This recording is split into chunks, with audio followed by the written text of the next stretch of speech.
This is Optimal Living Daily, episode 1240. Vizzini said to go back to the beginning. A simple guide to effective journaling by Neghar Fonooni of negharfonooni.com. And I'm Justin Malik, your very own personal narrator today and every day of the year. I find the best blogs and get permission from the authors to narrate them for you. If you're new here, please subscribe. It's totally free. Most podcast apps are free, and subscribing simply sends you new episodes as they come out. Now let's get right to the post and start optimizing your life. Vizzini said to go back to the beginning. A simple guide to effective journaling by Neghar Fonooni of negharfonooni.com. I used to be the kind of person who checked email first thing in the morning.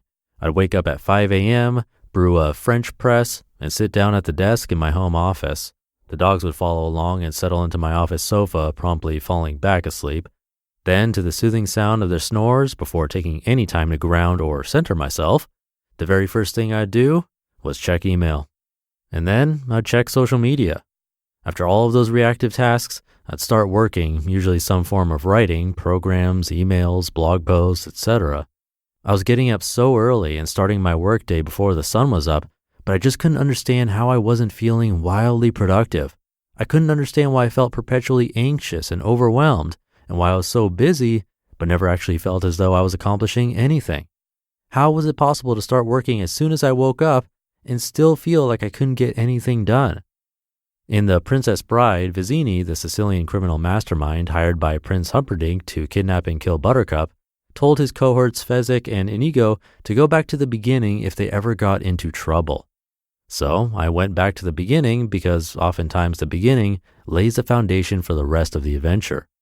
Rather than check email first thing in the morning, or worse, lay in bed scrolling through my iPhone, I'd put my phone in airplane mode before bed and painstakingly resist the urge to open my laptop for the first 15 minutes of my day. Instead, I began sitting on my patio, in my robe, of course, with my coffee and a book. Coffee and a book gradually turned into coffee and a book and my journal. And that eventually became coffee, book, journal, and yoga. Only after I did those things would I open up my laptop and begin my workday. And even then, I wouldn't check email until about 11 a.m. Instead, I'd start with proactive tasks like coaching and writing, using all of that creativity and clarity I just manifested to actually create. What I realized is that by using those waking moments to get clear, calm, and centered, I was more productive and ultimately more successful. Now I spend the first 10 to 60 minutes of my day on my flexible morning routine. The time I have to dedicate to my routine is wholly dependent on when I wake up and what unavoidable tasks I have, appointments, taking my son to school, etc. I don't stress out about it. Instead, I take the time I have and make the best of it. Some days I wake up at 0500, burn some Palo Santo, pull some tarot cards, read something with heart wisdom, write in my journal, and do 5 to 10 minutes of yoga. Other days I only have a few minutes, so I briefly write in my journal, or I read a few passages from Marcus Aurelius's Meditations. Other days still, when things are really crazy, I'll simply close my eyes and take 20 deep, cleansing breaths. The intention isn't to have a perfectly crafted morning routine, it's to spend my waking moments on activities that help me feel ready to take on the day ahead. Because having a centered beginning will improve my chances of having a centered middle and end.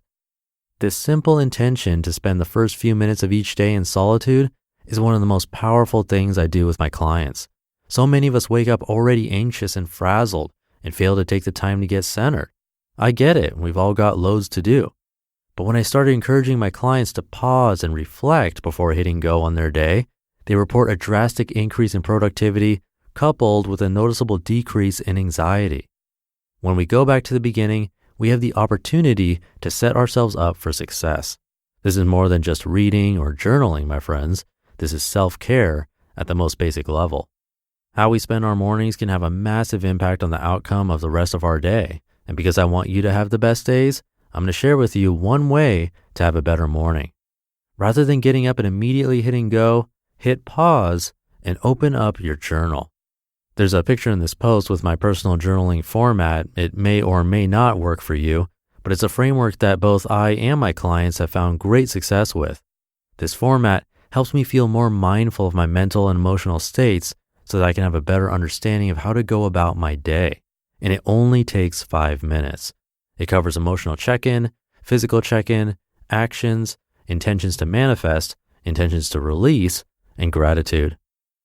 Emotional check-in. First, I do a quick emotional check-in. This might be a few descriptors of feelings like anxious, heart heavy, calm, curious, etc., or it might be a few sentences. The intention is to go inward and dump whatever emotions I'm having onto paper. Physical check-in. Second is the physical check-in. Am I feeling sore, aches and pains?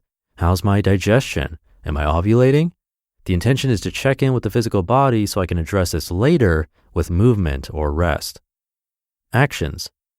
Then, based on those check-ins, I jot down 1 or 2 actions I can take to improve those feelings and states if necessary. I only want to give myself a few action steps because the point is to make this doable, not overwhelming. So if I noted that I'm feeling distracted, my action step will be to take 3 minutes to meditate. If I'm feeling sore, my action step might be to do some restorative yoga or to foam roll for a few minutes. Intentions. Third, I set some intentions for my day, both things I want to manifest and things I want to release. Again, I keep this short, maybe 1 to 3 things for each. Some things to manifest might be creativity, focus, awareness, compassion. Some things to release might be impatience, quickness to anger, attaching myself to a destructive narrative, and so on. Gratitude. Lastly, I end with gratitude so that I can put myself in a positive, appreciative state of mind. I write down 1 to 3 things I'm currently grateful for, ranging from the sunset I witnessed the night before to a new lipstick shade I've just acquired. Gratitude doesn't have to be heavy. It's simply the things that make you feel warm and fuzzy. This process is just a few minutes out of my day, and it makes a huge impact. Taking those few minutes to get clear on my emotions and my state of mind is crucial to my ability to function productively throughout the day, and I would go as far as to say it's the most important part of my morning routine. If you ever find yourself feeling unproductive, uninspired, or uncreative, go back to the beginning. How are you spending your waking moments? Are you setting yourself up for success? Are you crafting a morning ritual that leaves you feeling ready to crush the day ahead? I invite you to take this journaling format, play with it, add, subtract, make it your own. However you go about it, I urge you to spend just a few minutes a day checking in and getting clear. I guarantee it'll make a massive difference to how you feel and how you show up in the world. You just listened to the post titled, Vizzini Said to Go Back to the Beginning, A Simple Guide to Effective Journaling by Neghar Fonooni of negharfonooni.com. And just a quick reminder, please subscribe to this show for free if you haven't already. The easiest is to subscribe through a free podcast app like Apple Podcasts or Google Podcasts.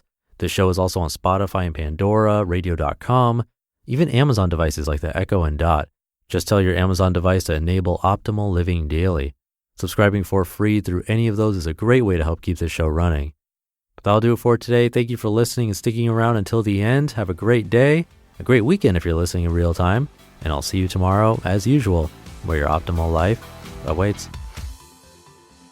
Hey, this is Dan from the Optimal Finance Daily podcast, which is a lot like this show, except more focused on personal finance. Justin handpicks the best posts he can find from blogs and authors like Ramit Sethi, Mr. Money Mustache, and more, and I read them to you 5 days a week. So if you enjoy this podcast, come on over and subscribe to Optimal Finance Daily too. And together, we'll optimize your financial life. You've been listening to Optimal Living Daily. Be sure to hit the subscribe button to stay up to date on each new episode and head to oldpodcast.com. That's OLDpodcast.com for a free gift as well as more actionable tips and resources to help you maximize your potential. Thanks for joining us, and remember, your optimal life awaits.